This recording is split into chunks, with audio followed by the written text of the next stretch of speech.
Bismillahirrahmanirrahim. Assalamualaikum warahmatullahi wabarakatuh. Pemirsa MTA TV dan Anda saudara pendengar dimanapun berada. Alhamdulillahirrahmanirrahim. Puji syukur kehadirat Allah Subhanahu wa Ta'ala. Pagi ini kembali kita bisa berjumpa dalam keadaan sehat walafiat. Insyaallah hingga pukul 10 nanti akan kita gulirkan ekonomi syariah, ekonomi dan bisnis syariah menemani Anda semuanya beraktivitas pagi. Bincang kita terkait dengan hal terkait seperti itu. Dan sudah hadir di tengah kita yang pertama Pak Indro Suswanto Esos, Wakil Manajemen dan Personalia Kafur Solo. Assalamualaikum warahmatullahi wabarakatuh. Waalaikumsalam warahmatullahi wabarakatuh. Sehat ya? Alhamdulillah. Mendampingi beliau juga ada Bapak Sumarwan selaku Pemasaran Kafur Solo. Pak Sumarwan, Assalamualaikum. Waalaikumsalam warahmatullahi wabarakatuh. Ya, hadir di Rabu pekan ke-5 ya, menemani Anda semuanya di ekonomi syariah hari ini. Yaitu terkait dengan tema kita adalah legalitas izin penerapan cara pembuatan pangan olahan yang baik. Seperti apa ini sebelumnya mungkin bisa disampaikan dulu, jelaskan Mas Indra. Terima kasih. Assalamualaikum warahmatullahi wabarakatuh. Alhamdulillah wa syukurillah la haula wala quwata illa billah. Pemirsa MTA TV yang saya hormati, seperti kita ketahui bahwa kalau sekarang sedang booming makanan-makanan di masyarakat, bahwa banyak sekali beredar makanan-makanan entah itu berizin atau tidak. Tapi yang jelas bagi kita wajib untuk mengetahui mana makanan sehat dan berizin, mana yang kurang sehat, kurang baik bagi kesehatan. Nah, oleh karena itu dalam hal ini BPOM, Balai Pengawas Obat dan Makanan, ada peraturan BPOM nomor 22 tahun 2021 yang mengatur tata cara pembuatan pangan olahan yang baik, bagaimana higienisnya, bagaimana syarat-syaratnya. Nah, nanti akan kita jelaskan satu persatu.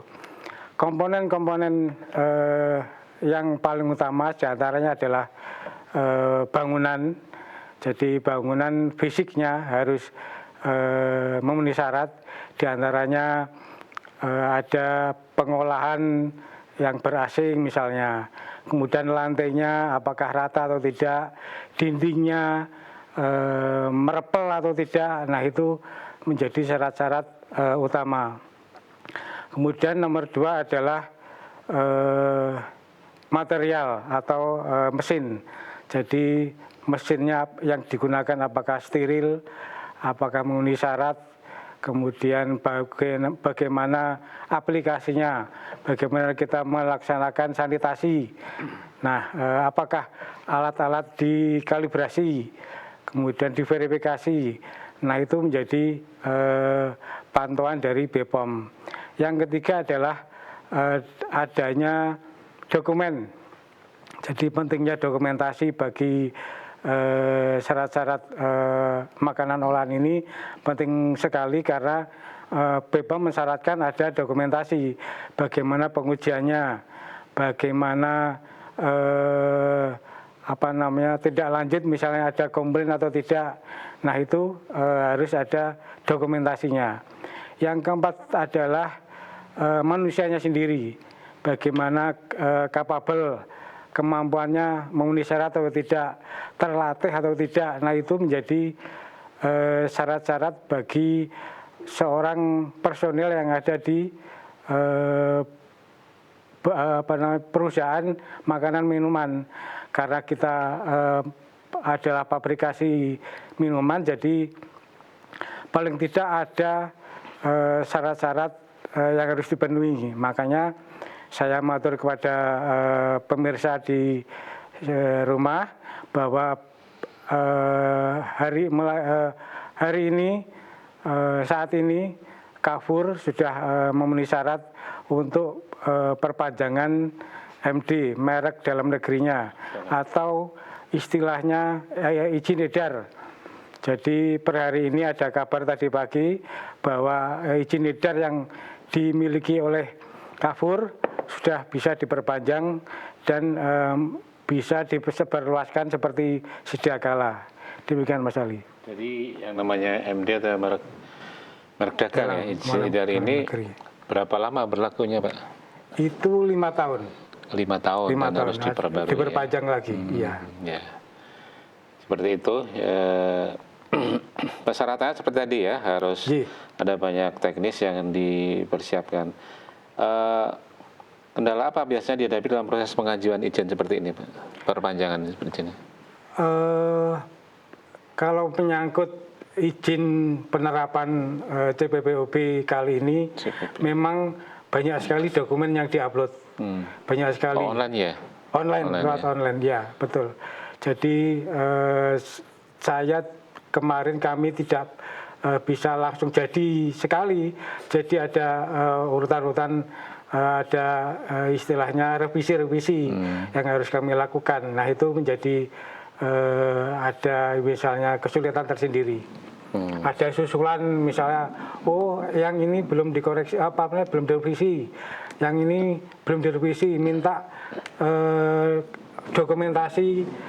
Kalau kemarin terakhir itu sebanyak 45 dokumentasi foto, nah itu harus dilampirkan. Semua online atau ada satu hal untuk verifikasi faktual datang ke online pabriknya? Semua online ya? Online semua. Jadi apa tadi harus ada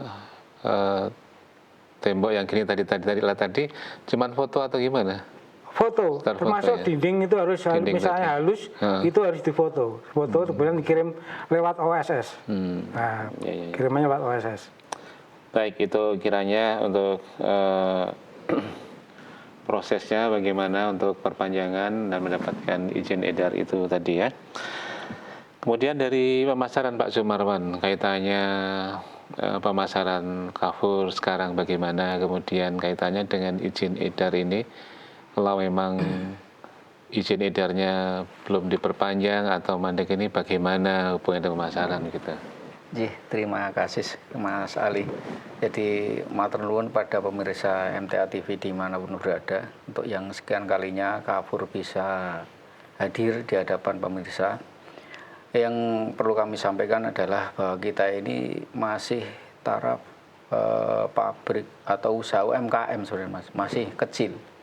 Cuma dalam regulasinya kita itu memang sama dengan perusahaan-perusahaan besar. Jadi artinya apa? Kalau dikaitkan dengan pemasaran berkaitan dengan perizinan, itu adalah sangat penting. Jadi bagaimana kita ini bisa memasarkan produk yang benar-benar berkualitas. Nah, produk yang berkualitas itu yang seperti apa? Tentunya sudah sesuai dengan regulasi, dengan bagaimana cara pengolahan obat dan makanan yang benar. Ditandai dengan apa? Tadi munculnya BPOM dan juga mungkin SNI dan juga halal. Nah, itu semua regulasi itu sudah kita lalui. Nah, sehingga ketika kita memasarkan produk kita, meskipun kita itu hanya perusahaan yang sekupnya masih UMKM, tapi alhamdulillah semua legalitas sudah kita penuhi. Artinya apa? Dalam kita memasarkan ini, produk Kafur ini memang benar-benar berkualitas. Dari sisi apa? Dari sisi keamanan jelas. Jadi bentuk perlindungan konsumen kan tahapan-tahapan pengolahan minuman yang baik sesuai standar SNI sudah kita lalui, standar BPOM sudah kita lalui, dan kehalalan pun alhamdulillah juga sudah kita lalui. Kemudian dari sisi kalau tadi keamanan, kemudian kualitas. Tentunya tidak ada lagi kekhawatiran di kalangan konsumen. Ada bayangan-bayangan ketika kita mengkonsumsi produk Kafur ini, ya sudah, artinya sudah yakin, istrinya sudah yakin bahwa ini memang sudah memenuhi ketentuan dan sudah aman, ditandai dengan keluarnya legalitas tadi. Dan perlu saya sampaikan juga Mas Ali Rahman, jadi untuk konsumen tertentu itu memang harus mutlak ada perizinan seperti BPOM, halal, ini seperti sekarang kan kita ini melebarkan sayap ke perusahaan-perusahaan kosmetik. sudah puluhan. Iya, sudah puluhan. Ini mensuplai apa yang kosmetik ini? Kosmetik itu Bahan dipakai bakunya. untuk bahan pengencer campuran dari produk kosmetik. Maksud saya airnya itu juga bisa diminum atau hanya untuk bahan baku kosmetik? Diminum juga bisa, Diminum juga bisa. dipakai untuk campuran kosmetik itu juga bisa. Dan itu mutlak menggunakan izin-izin. Iya, iya. Jadi itu memang kalau dikaitkan dengan regulasi tadi itu pasti saling berkait ini. Iya, iya, iya. Seberapa besar ya pengaruh legalitas CPPOB ini pada kualitas dan keamanan produk air minum? Artinya kan ini sebetulnya yang tahu kan internal. Iya. Kami konsumen di masyarakat ini nggak tahu kan ya. Ini CPPOB-nya sudah diperpanjang atau gimana atau mana kan kita nggak tahu. Bagaimana itu Mas Sintur? Gini, jadi ini menyangkut budaya pekerja di perusahaan kami. Jadi bagaimanapun kami telah berusaha mensosialisasikan tentang segala hal termasuk SNI, BPOM. Nah itu paling tidak teman-teman sudah banyak mengetahui. Nah itu istilahnya menyangkut kinerjanya. Oh, saya bekerja harus sesuai apa-apa yang diajarkan tentang BPOM, tentang CPPOB. Nah itu teman-teman tetap ingat bagaimanapun ada SOP-SOP yang harus dipatuhi. Nah, alhamdulillahnya semuanya sudah tertata rapi, tidak sembarangan untuk bekerja. Nah itu menjadi nilai tambah buat kita di perusahaan. Iya.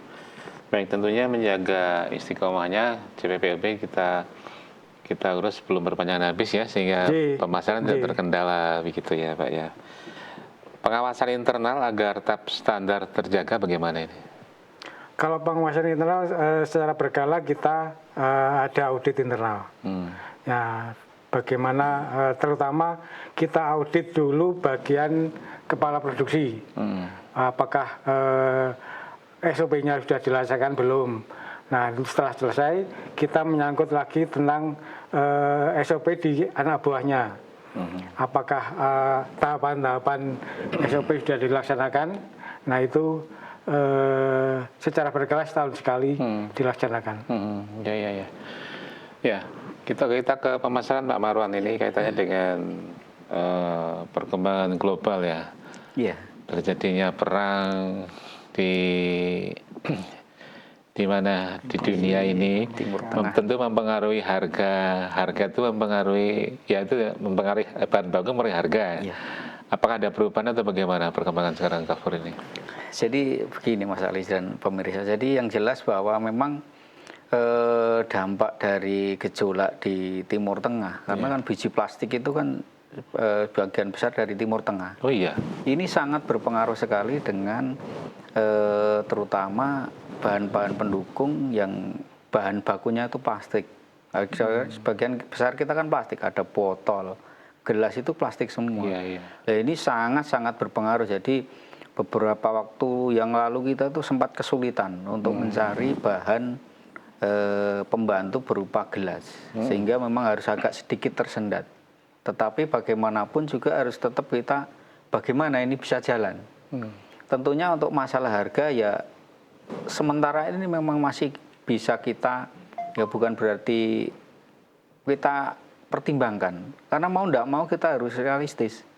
Jadi ketika biaya produksi itu bertambah, bahan-bahan bertambah, kalau usaha ini ingin jalan mau tidak mau ya harus menyesuaikan. Jadi kemarin itu memang sebelum ada gejolak perang ini kita sudah menyesuaikan harga produk kita. Kita sesuaikan 5% karena memang semenjak 2023 Pak ya. Kita itu tidak menyesuaikan harga. Jadi kita bagaimana bisa istilah Jawa itu kiak-kiuk, subsidi silang. Tetapi kemarin itu memang benar-benar kita sudah tidak bisa lagi untuk mana yang harus kita efisiensi. Akhirnya mau tidak mau kita sesuaikan 5%. Nah setelah itu timbul gejolak ini karena gejolak di Timur Tengah akhirnya bahan-bahan pendukung ini naik luar biasa. Bahkan tutup botol itu informasi dari bagian pembelian ada yang naik 5 kali lipat. Makanya kan realistis kita ya memang harus mengikuti semacam itu. Makanya ini masih kita semacam kita amati, kalau memang ini masih bisa kita ya subsidi silang kita bertahan ya kita jalan. Tetapi kalau memang harus disesuaikan ya mau tidak mau harus disesuaikan. Karena bagaimanapun kita juga sekali lagi tadi berpikir realistis. Jadi kita di sisi lain kita itu ingin harga kita itu di pasaran bisa terjangkau karena juga kompetitornya juga banyak tentunya. Kalau harganya di atas rata-rata tentunya kan juga menjadi kendala tersendiri. Makanya berpikir kita itu bagaimana produk ini ada dengan biaya yang semakin hari semakin tidak menentu ini kita bisa menyediakan produk tapi di luar produk kita bisa terjangkau. Semacam itu kondisi kerangka berpikir kita itu, Mas. Semakin hari semakin tidak menentu ya. Iya. Ya mudah-mudahan saja Allah memberi kekuatan kepada kita, tentunya bisa memberi jalan kepada kita sehingga usaha umat ini bisa bertahan, syukur-syukur lebih berkembang. Harapan kita seperti itu. Jadi ada perubahan atau penyesuaian harga di ukuran apa saja ini? Semuanya atau? Ya kemarin semua termasuk galon juga ya? Iya galon juga. Galon kan juga plastik, kan juga menggunakan. Jadi AMDK itu semua bahan pendukungnya sebagian besar plastik. Ya. Dari tutup, dari botol, gelas, galon. Kan plastik semua. Jadi mungkin kalau ada alternatif ya mudah-mudahan ada alternatif bukan plastik ini tuh, tapi apa kan sampai sekarang belum ketemu itu.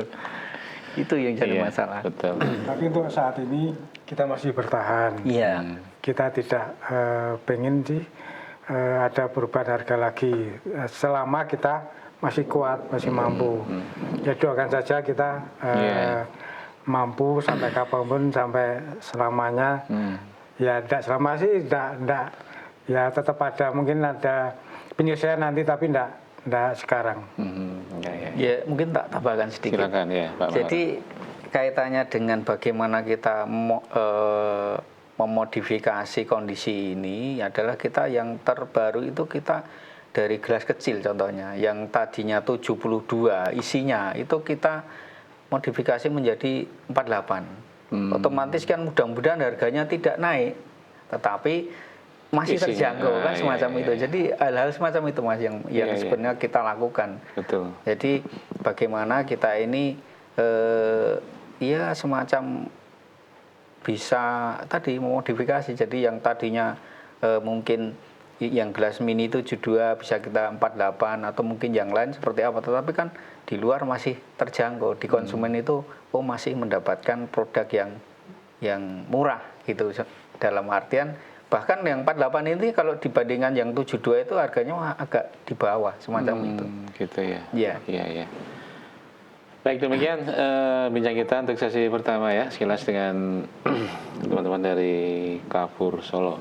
Kita akan beri kesempatan Anda untuk bergabung. Pagi hari silakan di line telepon 02716793000 maupun WA call dan WA text. Kami terima di 08112553000. Kami akan kembali setelah yang satu ini.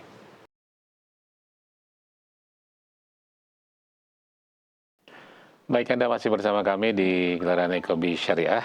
Tentunya kita bersama dengan Carrefour Solo, yaitu dengan Bapak Indro Suswanto Esos, selaku Wakil Manajemen dan Personalnya Carrefour Solo, dan Bapak Sumarwan, selaku Pasaran Carrefour Solo. Kita bicara melanjutkan tadi ya Pak Indro dan Pak Sumarwan, kaitannya dengan merek dagang ini seberapa penting bagi pemasaran, utamanya apakah ini ngaruh di yang pembeli yang skala besar atau skala kecil atau bagaimana ini? Jadi sekali lagi Mas Ali Rahman, kita itu meskipun skalanya masih UMKM, untuk regulasi itu mutlak Mas. Apalagi ini air minum, industri air minum.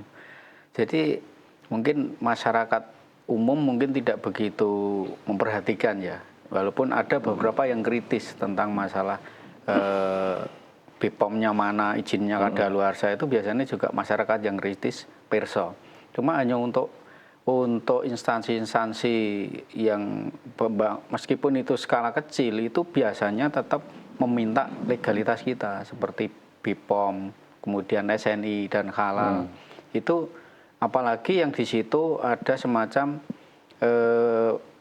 perusahaan yang ekspor impor. Ketika ingin mengkonsumsi air kita itu minta perizinan itu, legalitasnya diminta. Jadi meskipun konsumsinya itu tidak banyak untuk diminum, itu tetap minta. Karena biasanya buyer-buyer yang ingin inspeksi ke perusahaan tersebut itu menanyakan legalitasmu mana. Jadi minummu itu legalitasmu mana dan macam-macam itu gitu, ya. Dan terkhusus lagi untuk sekali lagi ke kosmetik. Kosmetik itu tidak cukup hanya BPOM, SNI, halal juga Mas. Jadi setiap pengiriman kita sertakan COA, Certificate of Analysis. Jadi galon yang kita kirim berapa, umpamanya 100, itu harus ada sertifikatnya. Jadi ada keterangan di barang yang kita bawa itu harus ada suratnya. Padahal di SNI BPOM secara umum sudah, tetapi ini lebih ketat lagi harus kita sertakan. Jadi semacam Jadi itu. bisa dibilang ini nilai jual utama bagi pemasaran ya. Iya, betul. Jadi ibaratnya orang berjalan itu kalau ingin lancar itu kendaraan kita. Kalau ingin lancar, ingin mengangkut banyak itu kendaraan kita dan juga itu keamanan kita. Kalau tidak ada itu ya mungkin akan sangat sulit apalagi berkembang untuk memasarkan saja, apalagi di era sekarang ini masyarakat sudah kritis, banyak yang kritis, itu pasti akan lagi BPOM mundi, SNI mundi. Karena di barcode juga kan kelihatan itu. Lu sentek BPOMmu, halalmu sentek. Kelihatan juga nanti, Pak. Jadi gimana itu kalau yang konsumen masyarakat umum mengecek itu gimana tadi? Di kemasan kita itu biasanya kan ada barcode. Itu dicek di situ bisa biasanya. Lewat itu. Dan juga di googling itu kan dicek juga ada BPOM Kafur, SNI Kafur itu kan ketemu nanti. Di situ ada. Kalau tembus berarti itu masih apa? Masih berlaku. Kalau tidak tembus berarti kalau tidak habis ya berarti tidak diperpanjang, semacam itu. Strategi apa yang digunakan untuk bersaing dengan produk lain yang belum bersertifikasi ini? Ya tentunya karena kepercayaan publik ya, pada yang jelas, legalitas ini ya. Yang jelas kan karena kita sudah bersertifikat kan lebih mudah Mas untuk mengembangkan pasar, untuk menawarkan produk dibanding dengan yang mungkin belum bersertifikat. Kalau yang belum bersertifikat itu jelas biasanya hanya sekupnya lingkungan. Kalau kita sudah bisa beredar di seluruh Indonesia, walaupun Kafur itu belum seluruh Indonesia, tetapi harapan kita nanti bisa ke seluruh Indonesia. Jadi sekali lagi legalitas itu menjadi sangat mutlak bagi pemasaran, karena tanpa itu kita juga akan menjadi istilahnya tidak bisa memberikan jaminan kepada konsumen untuk kualitas dan keamanan air minum kita. Ya, Mas Indra, seberapa penting edukasi konsumen terkait keamanan pangan ini, Mas? Kalau edukasi untuk masyarakat memang harus diutamakan juga, menyangkut masalahnya pemasaran itu tadi kembali kepada cara kita memasarkan produk. Jadi sedikit banyak memang harus ada istilahnya pengetahuan bagaimana memilih dan memilah produk-produk yang berkualitas. Nah, misalnya, galon ini ada BPA-nya, galon ini tidak ada BPA-nya. Nah, alhamdulillahnya ada kabar kemarin bahwa galon kita yang Kafur ini sudah bebas BPA, biophenol A.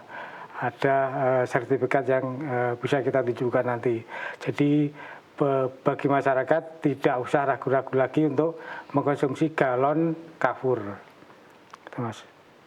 Iya. Jadi BPA itu adalah bisphenol A, zat kimia yang bisa mengganggu hormon dan kesehatan, terutama saat terkena panas. Pada botolnya atau galonnya? Pada galon. Nah, alhamdulillahnya kita sudah kabar kemarin ada 0% kabar bebas BPA. Bebas BPA, jadi aman untuk dikonsumsi baik galonnya maupun botol kemasannya, begitu ya. Pak Marwan tadi tambahkan, silakan. Jadi kan kemarin tuh sempat agak ramai ya kan, galon ber-BPA kan gitu. Jadi galon kita itu kan kita memberi dari supplier. dan kita minta dari supplier ini untuk menunjukkan bahwa galon ini memang bebas BPA, dan alhamdulillah bisa ditunjukkan dengan sertifikat. Jadi galon yang kita ambil dari supplier ini memang benar-benar sudah bebas BPA, sehingga tadi konsumen jangan ragu lagi untuk mengkonsumsi air Kafur semacam itu. Ya. Air Kafur ini termasuk air minum di mineral ya. Iya. Bisa dijelaskan ini sedikit, Mas? Jadi mengulas kembali bahwa kita itu sekarang ini secara umum kan ada dua pendapat yang besar kaitannya dengan air minum. Ada yang menyampaikan bahwa air yang bagus itu air mineral. Ada juga yang menyampaikan bahwa air yang bagus itu air di mineral. Kalau kita cenderung kepada air di mineral. Kenapa? Karena sekarang ini pencemaran air tanah itu kan sudah sangat luar biasa. Pencemaran air tanah Ya, ya. jadi jadi sudah sangat, sebagai contoh kecil lah. Kadang sumur aja ada yang nggak bisa dikonsumsi. Di rumah tangga itu, di rumah tangga itu kan semua membuang deterjennya kan ke tanah semua, tidak ada pengolahan limbah.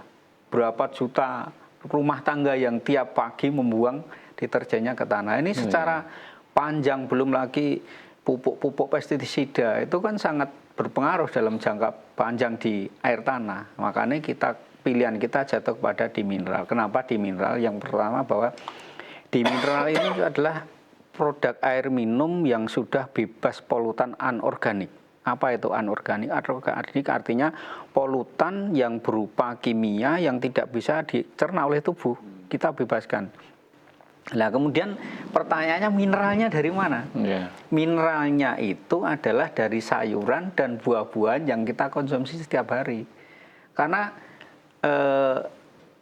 mineral itu tidak bisa kita dapatkan di air ketika untuk kepentingan tubuh kita.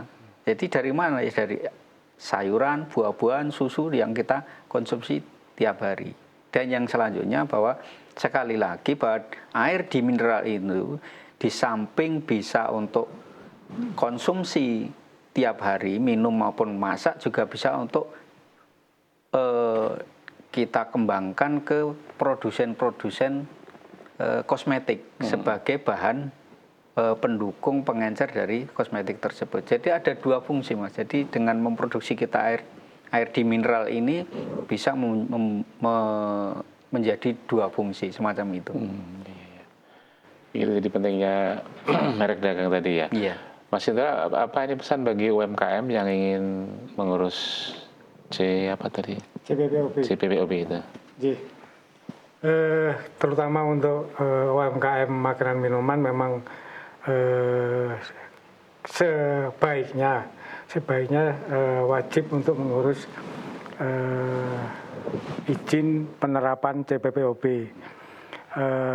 Bagaimana caranya nanti bisa dipelajari atau berkunjung ke kantor BPOM yang Surakarta, bisa dipelajari, ada brosur-brosurnya, atau kalau ada pertanyaan nanti bisa kami bantu agar untuk mempermudah pengurusannya.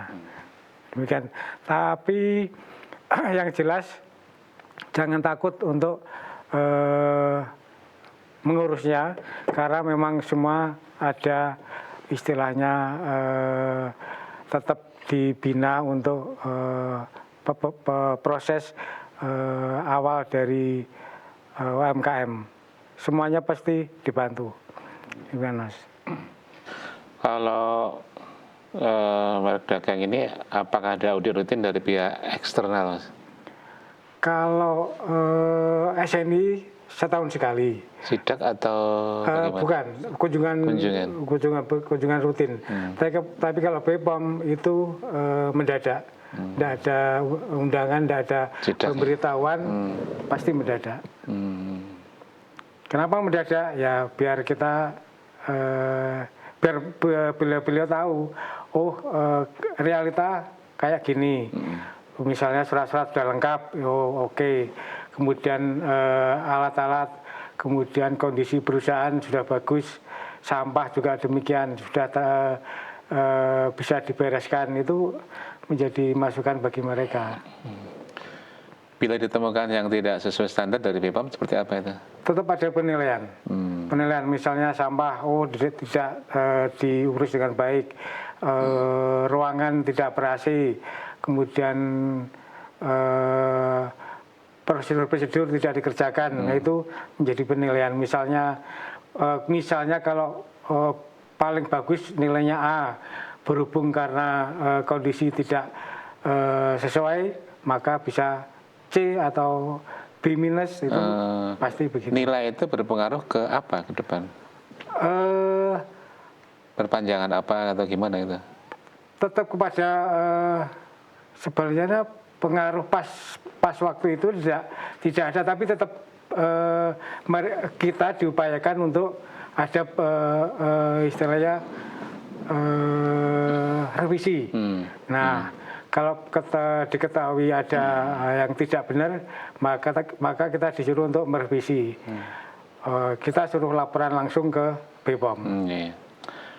Baik, ini untuk pemirsa yang di rumah, bagaimana sistem quality control yang di Carrefour Solo ini? Kalau sistem quality control tiap hari tetap kita awasi pelaksanaannya. Ada petugasnya tersendiri memang bagaimana produk keluar masuk dites, diuji setiap harinya, mulai dari kalau air minum kan mulai dari kekeruan, TDS, pH. Nah, kalau seminggu sekali ada pelaksanaan pengujian bakteriologis seminggu sekali. Kemudian setahun sekali, 6 bulan sekali ada pengujian air baku. Kemudian di eksternal, kemudian kalau setahun sekali yaitu lewat lab eksternal tentang uji mutu air jadi. Jadi memang bertahap, mulai dari yang kecil tiap hari sampai setahun sekali tetap kita laksanakan. Itu sebagai wujud konsistensi kita untuk bagaimana memproduksi air minum yang layak untuk dikonsumsi. Demikian. Ya. Apa dampak jangka panjang jika industri makan dan minum ya tidak memenuhi standar CPPOB ini? Ya paling tidak ada ketidakpercayaan dari masyarakat bahwa itu produk tidak pernah diuji. Nah, itu paling tetap masyarakat bisa memilih bagaimana mengkonsumsi air minum yang layak dikonsumsi. Tetap pilihan akhir di masyarakat. Ya, berarti sekarang kita sebagai konsumen lebih cerdas ya, harus lebih pintar-pintar, lebih cermat, karena kan perkembangan sekarang seperti ini, masih banyak kafe, banyak tempat minum kopi ataupun hotel, kelas apapun hotelnya itu yang menyediakan air minum dengan merek mereka sendiri ya. Iya, betul. Itu kan bisa dicek ya, betul, lewat barcode-nya. Kalau nggak ada barcode-nya gimana itu? Ya, Pak Marwan, bagaimana kondisi perkembangan pemasarannya Carrefour ini? Ya, alhamdulillah. Jadi meskipun dalam kondisi yang kita itu di bahan baku agak sedikit ya megap-megap ya untuk bagaimana kita mau mengadakan bahan baku ini, tapi alhamdulillah yang kemarin kita untuk khususnya gelas ini kemarin agak tersendat, sekarang sudah mulai ada untuk ya paling tidak memenuhi kebutuhan di konsumen. Cuma walaupun memang agak berat. Jadi yang jelas harga itu naik semua. Biji plastik itu emang dari apa sih kok dari timur? Minyak. Itu kan turunan dari minyak itu. Jadi jadi kalau otomatis kan berapa persen itu kan dari yang daerah berkonflik ini, itu secara otomatis tetap berpengaruh di kita. Itu ngaruh ke seluruh dunia berarti ya? Iya. Tapi Cina sekarang sedang mengembangkan biji plastik dari batu bara. Batu bara. Ya, semoga ada kabar baik dari Cina. Iya. Terus semoga kita juga bisa mengembangkan ya banyak batu bara di bumi Indonesia kita tercinta. Harapan Carrefour Solo seperti apa terhadap regulasi dan pengawasan pemerintah ke depan? Ya, kami berharap ada program-program yang akan mempermudah. Jadi saya sadar sebetulnya bahwa BPOM memang punya kewajiban yang ketat yang untuk memprotek bagi masyarakat bagaimana mengkonsumsi air minum yang layak. Tapi memang saya harapkan memang tidak terlalu istilahnya berat di prosesnya. Nah, karena memang kami rasakan saat ini yang kemarin yang berlalu memang agak berat, memang banyak sekali tahapan-tahapan yang harus dilalui. Nah, misalnya harus buat ini, buat ini. Nah, itu istilahnya agak memberatkan. Kenapa tidak langsung melalui pengujian mutu produk. Jadi bagaimana produk itu diuji kemudian lolos, berarti kan sudah memenuhi syarat. Nah, saya harapkan agak dipermudah seperti pelaksanaan audit SNI misalnya. Nah, itu tidak memberatkan kita. Iya. Carrefour Solo pabriknya di mana sih Mas alamatnya? Bisa disampaikan apa?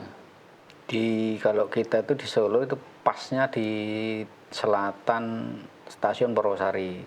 Pasnya di Sondaan di Jalan Kiai Haji Agus Salim 36B Sondaan Lawean Surakarta. Itu kalau lewat beli itu juga dilayani. Dilayani. Walaupun partai kecil ya. Iya, dilayani. Silakan dengan yang akses Sondakan ya, Jalan Haji Agus Salim atau tepatnya selatan Stasiun Purwosari ya. Iya. Sekarang ada flyover, nah itu selatan dua arah itu ya Pak. Atau Bang Junjungke ke utara. Nah, Bang Junjungke ke utara. Bisa lewat, kalau melewat mau butuh galon juga bisa beli di sana. Kalau ada pemirsa atau masyarakat yang ingin menjadi agen ataupun apa ya ikut menjualkan Carrefour itu bagaimana syarat-syaratnya? Jadi begini Mas Ali Rahman, untuk Kota Solo memang saat ini masih kita handle. Jadi untuk ingin bergabung dengan kita menjadi agen atau outlet, bisa nanti menghubungi di nomor 0852 1522 1212. Itu nanti akan 0852 ya 1522 1212. Itu nanti akan kita respon. Kemudian untuk yang daerah-daerah yang sudah terbentuk distributor seperti Wonogiri, yang terbaru Wonogiri Kota ke timur sudah terbentuk, dan Wonogiri Barat, kemudian Karanganyar, Klaten, kemudian di Boyolali itu sudah ada distributornya semua, sehingga silakan kontak di nomor situ nanti kita arahkan, karena yang sudah ada distributornya nanti akan kita sambungkan dengan distributor masing-masing untuk disuplai semacam itu. Jadi untuk mempercepat proses distribusi barang, kalau semua kita handle dulu, memang semua kita handle dari pusat, akhirnya juga luar biasa kewalahan. Iya. Artinya ini semua lapisan masyarakat bisa ya, Bu? Bisa, ya? bisa. Artinya tidak hanya untuk warga ngaji MTA gitu ya? Umum, ya, umum jadi boleh ya? Ya tadi Mas, jadi produk kita itu kan terbuka dan juga sudah berlaku, bisa dipasarkan di seluruh negara kesatuan Republik Indonesia. Siapapun mau menjual dipersilakan, kami menyambut sangat terbuka. Siap kita layani, terutama perusahaan-perusahaan kosmetik. Bila ingin ngersake, kita siap suplai, meskipun tidak banyak. Kita bisa ngirim sesuai dengan kebutuhan perusahaan tersebut.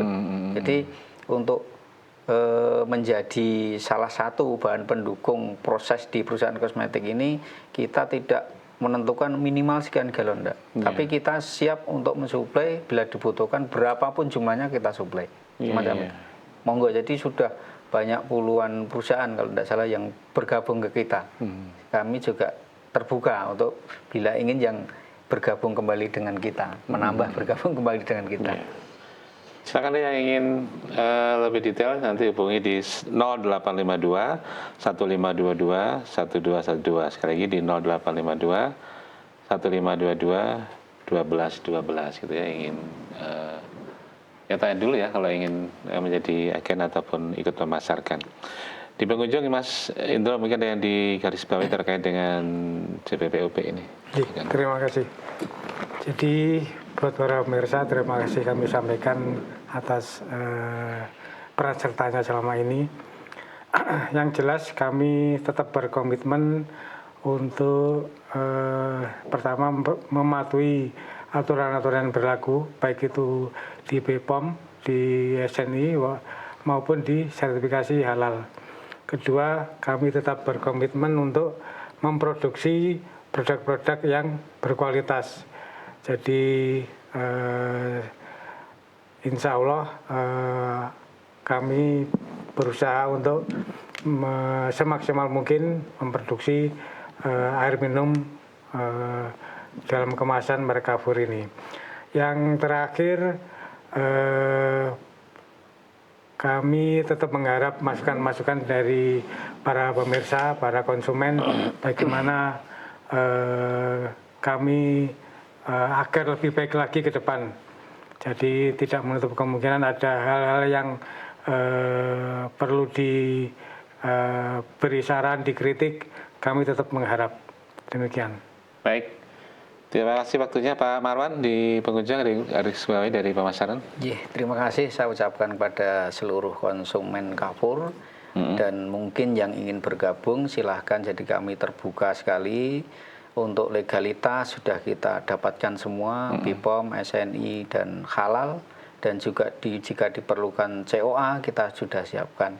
Jadi yang jelas Carrefour ini sudah legal, bisa beredar di seluruh negara Indonesia. Jadi kepada siapapun, tidak hanya umat Islam. Jadi yang non Muslim pun ketika ingin menjual dan mengkonsumsi Carrefour kita terbuka.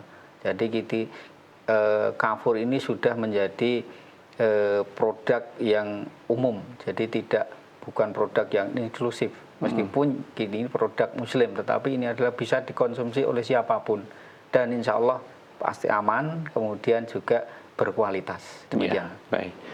Terima kasih Pak Indro dan Pak Marwan, waktunya jauh kita bersama di lain kesempatan di Ekobis Ekonomi dan Bisnis Syariah untuk edisi yang selanjutnya. Assalamualaikum warahmatullahi wabarakatuh. Waalaikumsalam warahmatullahi wabarakatuh.